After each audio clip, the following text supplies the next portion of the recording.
British Spy Stories. Season 3. Official Denial. Episode 21. Lilia doesn't know why she's using up half of her day off to go and collect these stupid documents for this Englishman, even though she does like him. Her life here is going nowhere, though. Maybe Paris would be more exciting to live in, she thinks. She has no money to pay for a trip like that. Maybe Nick likes her enough, and they could travel together. She turns out of the end of her road and starts the long walk to the food market, then turns east towards Coletti station. She has always loved this approach road to the place. When she was at school, she used to go by train every week to visit her grandmother in Gstaad. Lilia pushes through the main doors of the station and into the cathedral-like interior. Vast semicircular windows sit above the doorways, and the glass roof hangs overhead like the sky. Travellers are hurrying across the concourse or standing and watching the letters and numbers click over on the indicator boards. She walks across the floor and into the side corridor where the left luggage lockers stand along two walls. Her fingers push into the pocket of her jeans, and she pulls out the scrappy piece of paper that Nick had scrawled the details on, wrapped around the locker key. She checks the numbers along the rows and eventually finds the one she needs. She pushes the key in and turns it. The door opens to reveal a thick manila envelope. Lilia shoves it into her shoulder bag and leaves the key in the lock, as Nick had told her to do. She doesn't want to go straight back home or visit her parents, so she walks to Vachi Street to look at the shops and buy a couple of things, then goes to a cafe for lunch. When she's finished her food and only her cup of coffee is left untouched in front of her, her eyes move to the manila envelope. She pulls it out from her bag.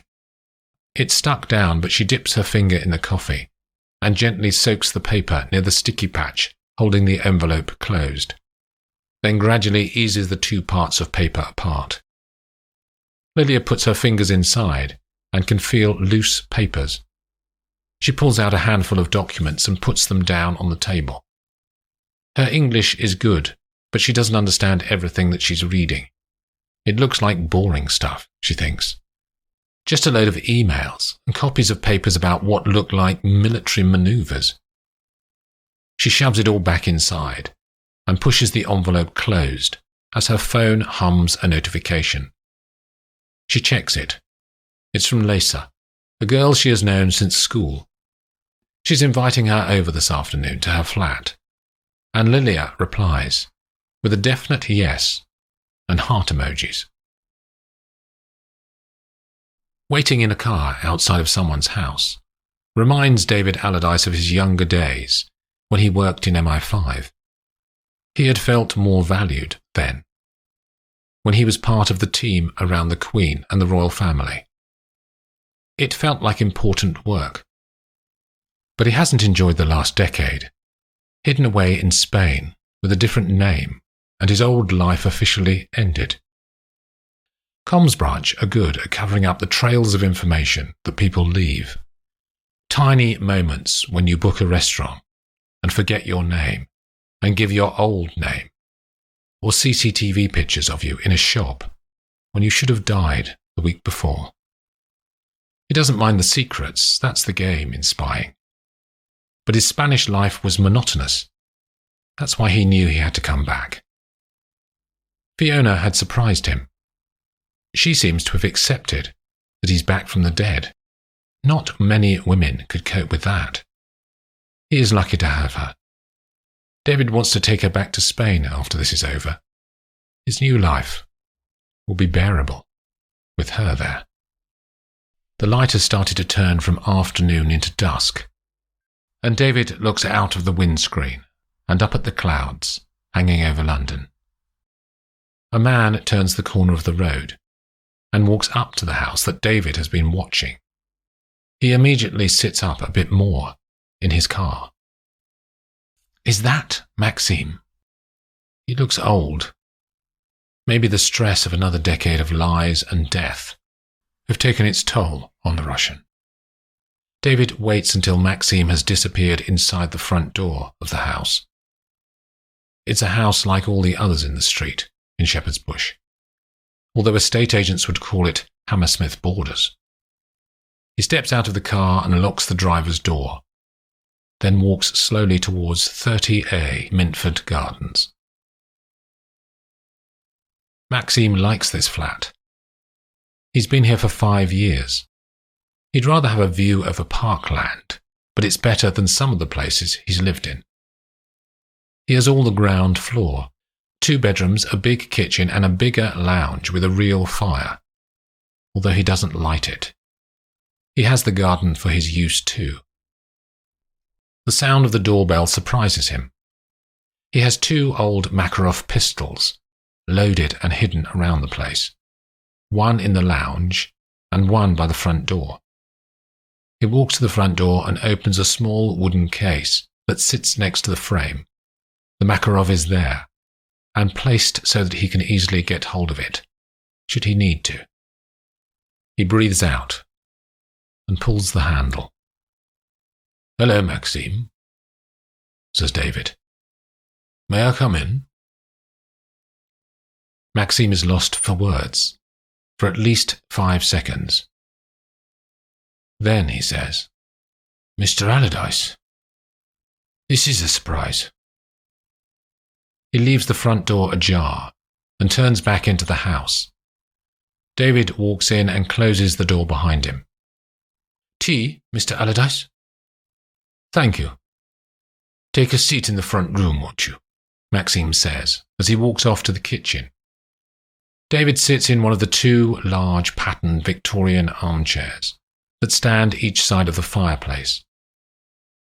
After 5 minutes, Maxime comes in with a tray, teapot, and 2 cups. "You should get a fire going in here," says David. "It's a bit chilly." "I've got an electric." Maxime pulls out an old 2-bar heater from behind the sofa and flicks on both of the 2 huge toggle switches, sunk into the side of the device. The 2 bars glow orange in the fading light of the day, and the faces of the 2 men are illuminated, so they look more alike than different. Maxime lifts the lid on the teapot and stirs the tea, then pours it into 2 cups, and pushes one of them towards David. "What brings you here, Mr. Allardyce?" "I came to see you, Maxime." "I thought you'd long gone," says the Russian. "Officially, that is. I had to disappear, thanks to you." "Me?" "You would have hounded me until I was dead, wouldn't you, Maxime? It was just another job, Mr. Allardyce. In a long list of jobs, it was nothing personal. But it was personal, Maxime. You made it personal. You destroyed my life." "I think that's overstating it, Mr. Allardyce. I did my job, that's all. We were all just doing our jobs back then, weren't we?" Under the cushion beside him, Maxime can feel one of the Makarov pistols, stuffed down the side of the chair he's in. "You're still doing your job, Maxime," says David. "You're still free to live here in London. Walk around. Use your real name. You're a free man. You stopped me being a free man.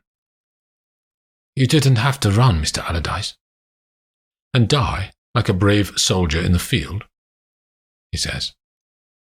"What did I ever do to you, Maxime? What did I do that made you hunt me down like that?" "Following orders, that's all."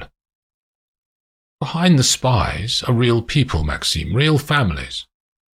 It's not just a game. But some people win and others lose. In that way, it is a game. I'm not going to lose this one," says David. His gaze has not left the face of the Russian. For a minute. "This time, Maxime, I'm going to win." The bar on Salagani Street is quiet. The day has disappeared into a dark black sky over Budapest. Nick arrives and orders beer, then retreats to one of the booths but sits so that he can see the door. He takes a mouthful of drink, and the street door opens immediately. The bald man, who he had knifed, walks in, and his glasses mist up as the warm air hits them. He takes them off and pulls out a handkerchief to wipe the lenses. His actions are slow and deliberate, sending a message of self-assurance. He finally walks over to Nick and catches the barman's eye en route to order a beer, with only one small hand movement. When he arrives at the booth, he watches Nick all the way down as he sits. "What do I call you?" "Kirill," says the man. The barman walks up and leaves a beer on the table between them. "You left a message in the embassy." "I want to offer you the same deal I offered to your colleague, your late colleague," says Nick. The man says nothing, and his face is static, not giving away any signs of emotion or acceptance. "I have a key piece of intelligence that you want." The man is midway through drinking and stops with the glass at his lips, and his eyes flick up to Nick's face. After he slowly puts the glass back down, he says, "What intelligence?" "The name of the MI6 resource who blew up the port at Navadari. I'm willing to trade." "For what?" "Don't approach me again. We have no further contact." Kirill doesn't stop looking directly at Nick, and it becomes uncomfortable, even though Nick knows it's a trained technique of Russian intelligence personnel. "Okay," says the man, after a gap in the conversation. "I have a courier delivering the papers to me today." "Hope you're not going to stay in your flat, and I will accompany you there," says the man. Nick barely smiles. "I can bring it to you tomorrow, here." Kirill takes another swig of beer and reaches inside his jacket pocket. Nick momentarily tenses, but it's not a gun in the man's hand. It's a plastic bag of white powder, which he slides across the table to Nick. "Have this gift as a mark of our mutual respect," says Kirill. "Enjoy yourself, at least for one night." He stands and walks back, out to the street. 5 minutes later, Nick leaves the bar and walks to the embassy, as he needs to finish his daily report to Sir Bernard and upload it onto the Oberon system. There are only a handful of people in the offices when he arrives, and he logs in and types at the keyboard on his desk. As he finishes, Erica is standing in his office doorway. "Nicholas, I came to make peace," she says. "We got off on the wrong foot." "Yeah, no worries," he mumbles. "Will you come for a glass of wine with me? And we can talk about our operations here in Hungary." He looks at her, takes a deep breath out. He nods mildly. "Okay." They walk across the Margate Bridge and arrive at the City Hotel on Vixinghas Street. Erica guides them to the bar that has the waiter service, and they sit in the dark wood interior. To his surprise, she orders champagne for herself, and he orders the same, despite not liking the idea. After they talk about Budapest, she suddenly says, "Tell me about you, Nicholas." He considers how much of his real life to talk about. "I was in the Royal Navy," he begins. "Moved over to intelligence after 10 years. "Why did you move?" she says. "I didn't like war." She cocks her head to one side. "But this is war too, isn't it? An intelligence war?" She has a quizzical look on her face. "I guess I didn't know what spying was about then," says Nick. Maybe I thought it was all Aston Martins and cocktails. She doesn't laugh or smile, but her eyes do narrow very slightly. You're not taking this seriously, Nicholas, are you? I read that in your file. What file? The German intelligence file. We have files on all intelligence agents throughout the world. Surely MI6 has the same. He has already finished his champagne, and she has only taken one sip. What do you want with me, Erica? To understand you, Nicholas. Understand what makes you think and behave the way you do. And how are you going to do that? He says. I already know quite a lot. She does a smile now, but it's not heartfelt. Why the drugs? She says, looking directly at him. What? Why'd you take cocaine? Confidence? Boredom? The smile that started a minute ago remains on her face throughout. I don't know, he says. To be cool, maybe. Erica is silent, her mind working through what he said and storing it away for later use. You've copied some of the intelligence information, haven't you, Nicholas? She says, not giving him any breathing space to think. What? He repeats, and regrets his inability to say anything more insightful. Do you know what we're going to do, Nicholas? He doesn't say anything. We're going to go and collect it and bring it back and destroy the copies, she says. The papers are in your flat, I take it. He doesn't want to respond, but finds himself nodding. She unexpectedly picks up her champagne flute and downs it in one go.